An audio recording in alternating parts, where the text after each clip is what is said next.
ఈ దేశం నాకు జన్మ ఇచ్చింది, ఈ దేశం నాకు చదువు ఇచ్చింది, ఈ దేశం నాకు ఉద్యోగం ఇచ్చింది, ఈ దేశం నాకు తిండి పెట్టింది, ఈ దేశంలో పెట్టిన తిండి ఉద్యోగం చేసి నేను రిటైర్ అయ్యాను. అండ్ ఈ దేశం పట్ల నా లాయల్టీస్ ఎలా ఉండాలి? అది మనం అనుకుంటాం. ఎందుకు అంటే మనకి తెలుసు ఇది మన పుట్టిన భూమి, మన కర్మ భూమి, ఇదే మనకి అన్ని, ఇది బయటికి వెళ్తే మనం ఎవరు గుర్తించరని. కానీ వీళ్ళకి అలా లేదే.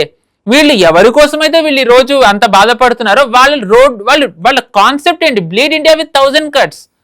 బ్లీడ్ ఇండియా విత్ 1000 cuts అనేది కదా వాళ్ళ కాన్సెప్ట్. ఇప్పుడు వీళ్ళు దాంట్లో పైపెచ్చి వీళ్ళు కర్తార్పూర్ కారిడార్ తెరవాలని అంటున్నారు, దీనికి మొత్తం ఇవ్వాలని.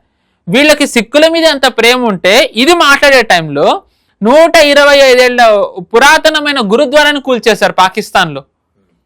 125 ఏళ్ళది.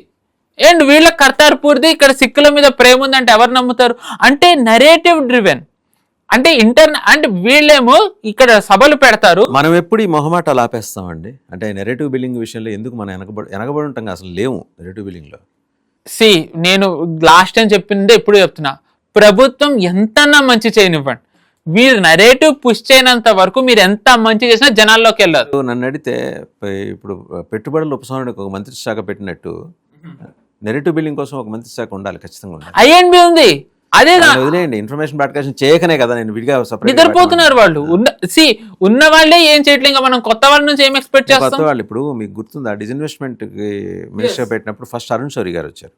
అరుణ్ శౌరి జర్నలిస్ట్, ఆయన చాలా డైనమిక్, ఆయన అగ్రెసివ్, ఎలాంటి ప్రోగ్రెస్ ఆయన చూపించారు అందులో. అలాంటి వాళ్ళని మోడీ పికప్ చేయగలరు పెడితే.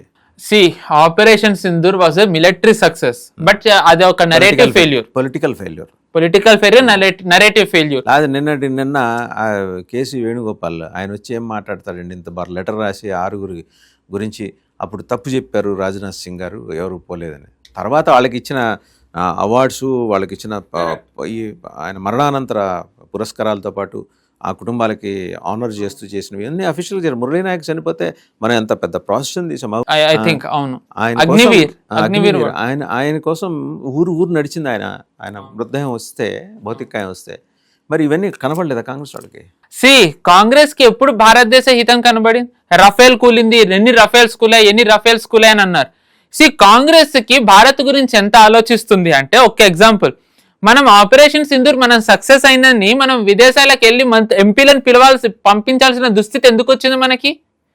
ఇప్పుడు ఇరాన్ దీని యుఎస్ దాంట్లో ఇరాన్ సైడ్ ఎవరినైనా డెలిగేషన్ ని పంపిందా? యుఎస్ ఎవరినైనా డెలిగేషన్ ని పంపిందా?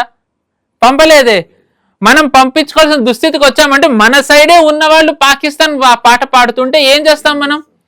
ఈ రోజు రాహుల్ గాంధీ రఫేల్ ఎన్ని కూలాయని చెప్పంటే, ఇప్పుడు మొన్న ఎయిర్ ఫోర్స్ వాళ్ళు అన్నారు చైనాలో ఏ వీడియోస్ అండి, తర్వాత బయటపడింది కదా, మాట్లాడారు కదా. ఇప్పుడు ప్రివిలేజ్ మోషన్ ఇచ్చారు రాజ్నాథ్ సింగ్ గారి మీద. అదే అంత ప్రేమ వీళ్ళకుంటే 1971 వార్ లో 93,000 పాకిస్తానీ సోల్జర్స్ వదిలేసిన వీళ్ళు 56-58 మంది భారతీయ సోల్జర్స్ తిరిగి తెప్పించుకోలేకపోయారు.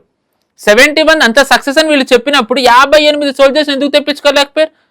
అంటే మీకు అప్పటి వాళ్ళకి దేశభక్తి లేదా? అప్పటి వాళ్ళు సోల్జర్స్ కాదా? 91లో కాశ్మీరీ పండిట్స్ మీద జరిగిన అత్యాచారాలకు సంబంధించి మొన్న ఒక ఛార్జ్ షీట్ ఫైల్ అయింది. 35 ఏళ్ల తర్వాత సరళ భట్ అనే ఒక హిందూ నర్స్, కరెక్ట్, ఆమెను చంపి శ్రీనగర్లో తీసుకొచ్చి పడేశారు. Yasin Malik was the main culprit. అదే యాసిన్ మాలిక్ తర్వాత దీదన్ ప్రైమ్ మినిస్టర్ మన్మోహన్ సింగ్ గారిని సౌహార్దపూర్వకంగా వెళ్ళి కలిశారు. వారు కూడా ఈయన ఆలింగనం చేసుకుని ఆత్మీయంగా పలికి, ఎలా ఉన్నావు యాసిన్ మాలిక్, అంతా బాగానే ఉంది, ఆరోగ్యం బాగానే ఉంది, ఎన్ని కుశల ప్రశ్నలన్నీ వేశారు. ఇప్పుడు మీరు అన్నారు కదా, ఎగ్జాక్ట్లీ మీరు హిట్ ద బుల్స్ ఐ. ఇదే మన్మోహన్ సింగ్ క్రెడిట్. అంటే అసలు ఆయన లెగసీ మాట్లాడినట్టయితే మనం ఇంకొక ½ అవర్ మాట్లాడాలి, బట్ ఒక ½ మినిట్ మాట్లాడుకుందాం. 26/11 ఆ దారుణం జరిగిన తర్వాత మామూలుగా ఏం చేయాలి? పెహల్గాం జరిగిన తర్వాత మనం ఏం చేసాం? ఆపరేషన్ సింధూర్. సో అలాంటిది వీళ్ళు చేయలే, పక్కన పెట్టేయండి. కనీసం వీళ్ళు ఏమన్నా పాకిస్తాన్ మీద చర్యలు తీసుకున్నారా అంటే, చర్యలు తీసుకోకపోగా ఐ థింక్ 10 మంది ఎంతమంది టెర్రరిస్టులు జెస్చర్ ఆఫ్ గుడ్ విల్ పెడితే మనం వదిలేసాం. మనం తిరిగి పాకిస్తాన్ కి ఫండ్స్ ఇస్తే పాకిస్తాన్ మీ ఫండ్స్ మాకు వద్దనంది. పాకిస్తాన్ మన మొహాన్ని నుమ్మి మీ ఫండ్స్ మాకు వద్దనంది. అండ్ మనం పాకిస్తాన్ కౌంటర్ పార్ట్ తో మాట్లాడుతుంటే మనం ఏం ఒప్పుకున్నామంటే, బలూచిస్తాన్ లో రా యాక్టివిటీస్ చేస్తోంది, బలూచిస్తాన్ ఇన్స్టెబిలిటీకి మనం కారణం, మనం అవన్నీ చెయ్యమని చెప్పి ఆ జాయింట్ స్టేట్మెంట్ లో మనం అలాంటి తీర్మానం ఇచ్చాం.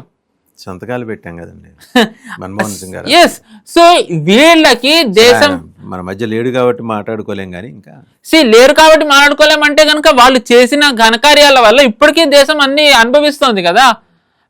వ్యక్తిగతంగా ఎవరి మీద ద్వేషం ఉండకూడదు, కానీ పబ్లిక్ ఆఫీస్ లో ఉన్నప్పుడు కొంతమంది తీసుకున్న, ఇప్పుడు ఒక ఎమ్మెల్యే గనక ఏమన్నా వాళ్ళు మన మధ్య లేరనుకోండి, వాళ్ళు చేసినవి ఇంత చర్చలు పెడతామా? పెట్టం. ఎందుకంటే వాళ్ళది ఏంటి, వాళ్ళ కాన్స్టిట్యున్సీకే పరిమితం, అక్కడ లోకల్స్ చూసుకుంటారు. కానీ మీరు ద టాప్ పొజిషన్ లో ఉండి when you wear the prime minister of the country, మీరు ఇలాంటి డెసిషన్స్ తీసుకున్నప్పుడు, ఇలాంటి వాళ్ళని కలిసినప్పుడు, ఇలాంటి స్టేట్మెంట్ ఇచ్చినప్పుడు, మీరు చేసిన వాటి వల్ల తర్వాత వచ్చే వాళ్ళకి కూడా వాళ్ళు అనుభవించాలి. ఇప్పుడు మీరు అన్నట్టుగా నెహ్రూ చేసిన దాని వల్ల, ఇండోసారి ట్రీటీ వల్ల ఎన్నేళ్ళు మనం అనుభవించాం. సో కాంగ్రెస్ నుంచి దేశభక్తి నేర్చుకోవాల్సిన అవసరం ఎవరికీ లేదు. మీరు ఈ రోజు రాజ్నాథ్ సింగ్ గారి ప్రివిలేజ్ మోషన్ అడుగుతున్నారు. ఇదే కాంగ్రెస్ ఆపరేషన్ సింధూర్ అవుతున్నప్పుడు యుద్ధం ఆపాలని చెప్పింది. మనం ట్వీట్లు ఉన్నాయి. ఆపరేషన్ సింధూర్ అవుతున్నప్పుడు మన మీదకి డ్రోన్స్ వస్తే మనం యాంటీ డ్రోన్ సిస్టమ్ వాడుతూ ఉంటే యుద్ధం ఆపాలని చెప్పి కాంగ్రెస్ వాళ్ళు ట్వీట్లు చేశారు. మనం తిరిగి చేసిన యుద్ధం ఎందుకు ఆపారని అన్నారు. ఇదే రాహుల్ గాంధీ ట్రంప్ చెప్తే ఆపారని అన్నారు. అంత ట్రంప్ మీద కోపం ఉన్నప్పుడు వీళ్ళు ఈ రోజు ట్రంప్ రోడ్డు ఎందుకు పెట్టారు? ట్రంప్ రోడ్డు పెట్టాల్సిన అవసరం మీకేమొచ్చింది? సో మీ నుంచి నిజంగా పెట్టదలుచుకుంటే టవరింగ్ పర్సనాలిటీస్ ఉన్నారు. ఏది యుఎస్ ప్రెసిడెంట్స్కి చేసిన వాళ్ళు గొప్పగా అబ్రహాం లింకన్ పేరు పెట్టుకుందాం, తప్పే ఉంది. మహానుభావుడు, ఆయన పేరు పెట్టుకుంటుంటే అందరూ స్వాగతిస్తారు. అండ్ పోనీ మీరు 250 years ఇండిపెండెన్స్ గుర్తించారు కాబట్టి పెట్టారని అంటున్నారు. ఓకే, ఈ ట్రంప్ అంటే యుఎస్ లోనే ఇప్పుడు జనాలు తిరగబడుతున్నారు. మీకేంటంత ప్రేమ? రాజ్నాథ్ సింగ్ గారు గుర్తించలేదన్నారు. Air force chief Amarpreet Singh గారు వెళ్ళి ఫ్యామిలీని కలిశారు. దాని తర్వాత ఇవన్నీ ఆన్ రికార్డ్ ఉన్నాయి. అండ్ ది సేమ్ టైం ఇదే ఆన్ రికార్డ్ లోనే రాహుల్ గాంధీ చేసిన వ్యాఖ్యలు కానీ, ఇదే కేసీ వేణుగోపాల్ చేసిన వ్యాఖ్యలు కానీ, కాంగ్రెస్ వాళ్ళు చేసిన ట్వీట్లు కానీ, ఆపరేషన్ సింధూర్ మనం ప్రకటించిన రోజు వీళ్ళందరూ తెల్లబట్టలు వేసుకుని వచ్చి మీడియా ముందు మాట్లాడారు. ఎవరికి సంతాపం ప్రకటిస్తున్నారు? పెహల్గాం అయిన తర్వాత రాహుల్ గాంధీ ఏ కుటుంబాన్ని కలిశాడంటే ఈయన వెళ్ళి కలిసింది ఎవరినంటే జమ్మూ కాశ్మీర్ లో బార్డర్ లో షెల్లింగ్ లో ఎవరివైతే నష్టపోయారో వాళ్ళని వెళ్ళి కలిశారు. ఎవరి కోసం చేశారో ఆ కుటుంబాలను ఈయన కలిసిందే లేదు. ఎందుకంటే వాళ్ళందరూ హిందువులు కాబట్టి తెలిసిందే. మళ్ళీ దీంట్లో మీరు అపీస్మెంట్, దీంట్లో మీరెందుకు అండ్ ప్రియాంక గాంధీ, మనం ఆవిడ గురించి ఎక్కడ మర్చిపోతాం? గాజాలో ముస్లిమ్స్, ప్యాలెస్తీన్ లో ముస్లిమ్స్, కాశ్మీర్ లో ముస్లిమ్స్, కానీ పెహల్గాంలో చనిపోయింది భారతీయ, హిందూ అనకూడదు. ఆవిడ పార్లమెంట్ లో మాట్లాడుతూ భారతీయ లోకంకో మారది అని అంటే, హిందూ అని అంటే వీళ్ళు సరిచేస్తే నేను భారతీయతే అనంది. కానీ ప్యాలెస్తీన్ లో ఉన్న వాళ్ళ కోసం, గాజాలో ఉన్న వాళ్ళందరూ పిన్ పాయింట్ చేసి ముస్లిం అని చెప్తుంది. వాళ్ళు భారతీయులు కాదు కదా అని చెప్పింది ఆవిడ. ఇంకా నరేటివ్ అది ఇంకా ఎవరికన్నా అర్థమవుతుంది. ప్యాలెస్తీన్ బ్యాగ్ వేసుకుంటారు, బంగ్లాదేశీల గురించి మాట్లాడరు, గాజా గురించి సోనియా గాంధీ ఆర్టికల్స్ రాస్తారు, కాశ్మీరీ పండిట్ల గురించి మాట్లాడరు, బంగ్లాదేశ్ సిఏఏ సిటిజన్షిప్ ఇస్తే ఎందుకు అని అంటారు, ఇక్కడ ఉన్న వాళ్ళని బంగ్లాదేశీలని రోహింగ్యాలని తీయద్దంటారు. పెహల్గాం అయిన తర్వాత పాకిస్తానీ ఇక్కడ ఐడెంటిఫై చేస్తుంటే వీళ్ళు వ్యతిరేకించలేదా? ఎవరికి దేశభక్తి ఉంది, ఎవరికి దేశభక్తి లేదు? రాజీవ్ గాంధీ ఫౌండేషన్ కి మీరు జాకీర్ నాయక్ నుంచి ఫండ్స్ తీసుకున్నారు కాంగ్రెస్ వాళ్ళు. జాకీర్ నాయక్ కాన్సెప్ట్ ఏంటి? అండ్ దిగ్విజయ్ సింగ్ జాకీర్ నాయక్ ని స్టేజ్ మీద హక్ చేసుకున్నారు. జాకీర్ నాయక్ అండ్ మనం చూసాం చాలా మంది టెర్రరిస్టులు ఎవరినైతే పట్టుకుంటారో మన వాళ్ళు, మీరు ఎవరి నుంచి ఎందుకు ఇవన్నీ చేసినారంటే జాకీర్ నాయక్ వీడియోస్ చూసి ఇన్స్పైర్ అయ్యామంటారు. రాజీవ్ గాంధీ ఫౌండేషన్ కి చైనా ఎంబసీ నుంచి ఫండ్స్ వచ్చాయి, అది వీళ్ళు ఒప్పుకున్నదే. వాళ్ళ 100 ఏళ్ల సెలబ్రేషన్స్ కి కమర్షియల్స్ ఇచ్చారు ఒక ఇంగ్లీష్ పేపర్ కి. ఇంకా మనం సో అండ్ మనకి చైనాది మనం గాల్వాన్ వార్ అవుతూ ఉంటే ప్యాంగాంగ్ సో వెళ్ళి హమారే జవాన్ కో పీట్ రహే అని చెప్పి రాహుల్ గాంధీ నవ్వారు. దాని డోక్లాం అవుతుంటే చైనీస్ ఎంబసీ వాళ్ళతో కూర్చొని మాట్లాడారు. అండ్ ఐ థింక్ రాహుల్ గాంధీకి మేబీ ఇప్పుడు ఏమన్నా ఫారెన్ వెళ్ళంగానే ఇవన్నీ వచ్చాయంటే మేబీ ఫారెన్ నుంచి ఏమన్నా వచ్చిందేమో మనకి తెలీదు. లేదు, ఏమన్నా వాళ్ళు ట్రాన్స్పరెంట్ ఉంటారు. ఓపెన్ సొసైటీ నుంచి వాటి నుంచి ఫండ్స్ తీసుకుంటూనే ఉంటారుగా. So Rahul Gandhi communist party నుంచి తీసుకున్నారు. ఇంకా ఆఫ్ కోర్స్ ఎగ్జాక్ట్లీ.